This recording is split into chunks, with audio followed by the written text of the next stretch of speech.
With your latest Manchester United news, transfer news, lots to delve into. Could Ollie Watkins be heading towards Manchester United a year after? Potentially we should have signed him and Sesko. Why do we always do it in halves? Also, could Xerxes be heading out the door? What is the latest with Baleba? We've got some more this morning from Romano about Kone, about Danilo and about Baleba. We'll talk about that as well. Look, let's get into the news. Would you take Ollie Watkins at Manchester United? This is going to be the first story. This coming out in the last, well, I sort of saw it this morning. I think it's been around for the last 24 hours. So Fenerbahce have been looking at Watkins and had almost agreed, done an agreement apparently. A 3-year deal. They're looking to get him for about £25 million. Villa want more like 35 million. And in the last sort of 24 hours, it's been reported that Man United and Arsenal are both interested in Watkins, with Xerxes attracting interest from Italy again. United are exploring other options, and if Xerxes was to leave, the club are expected to make an approach for Watkins. I mean, what I would say here straight away is, why are we a sell to buy club? Why are we sat there going, Joshua, I know you're having I know you're playing with Mason Mount and Luke Shaw at the moment and having a great time, like you're on bloody holiday. They're like 3 kids who are in a swimming pool playing around. When you're finished, can you come and dry up and let's have a chat about what we're doing for dinner? Piss off, I'm playing with my mates. Well, when you've got a minute, can we have a chat? Don't get angry. Go and get him an ice cream. Don't get angry. We're thinking you might want to go back to Italy. You don't. Okay. You go back and play with your friends. You do? Oh, good. Well, reluctantly, we would like you to go to Italy and then we're going to go and buy Watkins. This is just not how you behave as a football club. What do you mean if Xerxes decides to leave, we'll move for Watkins? It's the wrong way round. It's the wrong way round. We should be going and getting the player we want so that the player we need to leave realises he's not wanted. And I don't understand why, at the end of last season, Michael Carrick and Jason Wilcox didn't sit Xerxes in a room and say, we're going to sell you. So that he's got all of June for his agent to find him a club. And now we're sat here nearly in August going, if Xerxes moves, we might move for Watkins. It should be the other way around. And that's what worries me about United and the striker. Realistically, I actually remember a year ago when we were talking about Watkins to United, and United did make a move. United do like Watkins, whether you like it or not, they do. They made a move before they even moved for Xerxes, and he was Sesko, and he was too expensive. So United definitely like Watkins, whether you do or not.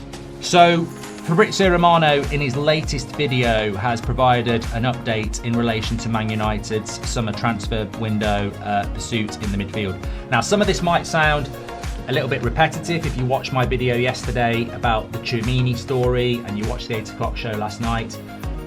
Obviously, we've had very good info this summer, and some of what Romano is saying you'll have heard from us before, but some of it is new, to be fair.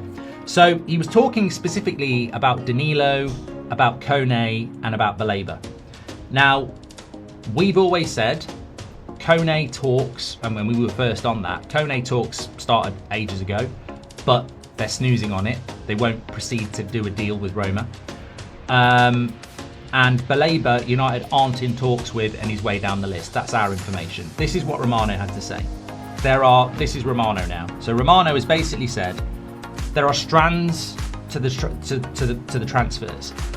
You will hear United get linked to a player, and very little's happening. You'll hear United get linked to a player, and talks have taken place. And you'll hear United get linked to a player, and it's just the player's side trying to, get a move to United. So basically, what he said is that Danilo has been offered to Man United, but United haven't taken up any interest in him. On Kone, United have taken talks have taken place. So basically what Romano is saying is you'll have a Danilo story and a Kone story, both available, both could sign for United, but United have only held talks with Kone. So Danilo would be down here and Kone would be up here. But even though Kone's up here, United haven't proceeded to do any talks with Roma yet, because they're still probably thinking about what they want to do in the midfield. I don't know why we're snoozing, we'll come back on that. So you've got Danilo right down here, you've got Kone right up here because we have held talks with him. And then you got Baleba. And what he said about Baleba is, look, Baleba's side are pushing for a move to Manchester United, but Man United aren't pushing for Baleba. He's down the list at the moment. So that's where we are on that. Manchester United are prepared to use Marcus Rashford in a bid to sign their top midfield target in the summer transfer window. Rashford spent last season on loan at Barcelona, scoring 14 goals and registering 14 assists to help the Catalan giants retain La Liga. Many expected his loan to be turned into a permanent transfer after a solid debut campaign.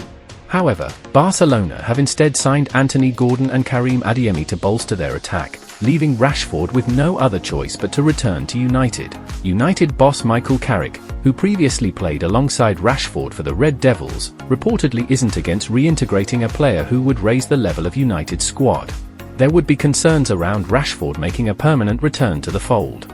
His wages would make him one of the top earners at the club. At the same time, his preferred position would see him directly challenge Matheus Cunha, who became a fan favourite following his transfer from Wolverhampton Wanderers. He also remains one of United's biggest sellable assets, although Barcelona refused to trigger their £26 million by clause and nobody else has shown serious interest in paying an asking price of £40 million. Per Gazzetta dello Sport, an option United are prepared to explore is using Rashford in their hunt for a third and final midfield signing of their long-awaited rebuild. Rashford could be used in the club's first swap deal for 8 years. Casemiro's departure as a free agent and Manuel Ugarte's knee injury mean United have needed several midfield reinforcements. They've already signed Andre Santos from Chelsea and Yuri Tielemans from Aston Villa, respectively, but what's missing is the defensive stability and leadership offered by Casemiro. Among the names they've been linked with are Aurelien Tchouameni, Carlos Baleba, Sander Berge, and Tyler Adams. Roma star Manu Koné is also among the options, and talks with his representatives have been described as a positive. Using Rashford to bring the 25-year-old to Old Trafford hasn't been ruled out as an option, although his colossal salary would make negotiations difficult. Elsewhere, Manchester United could be handed a major boost in their pursuit of Aurelien Tchouameni as the race for Rodri intensifies. Real Madrid remain confident of signing the Manchester City midfielder, but reports in France claim PSG have now made contact over the Spain World Cup winner too. Should Jose Mourinho's side land Rodri, United's hopes of prizing Tchouameni away from the Bernabeu could receive a significant lift as Los Blancos reshape their midfield. Michael Carrick's side have been heavily linked with the France international as they continue searching for another central midfielder. Man United have been back to step up their pursuit of Nottingham Forest defender Neco Williams. Williams is in talks over a new deal at Forest, but there is still a growing belief that the Red Devils will make a move. Carrick is an admirer of the 25-year-old defender, who can play at left-back or right-back. During pre-season, he has been playing a similar role to Daniel Munoz for Oliver Glasner, and his versatility will surely make him a favourite of the former Palace manager. Thanks for watching, but if you want to stay updated on everything happening at Manchester United, make sure to hit the subscribe button so you don't miss any of our latest updates.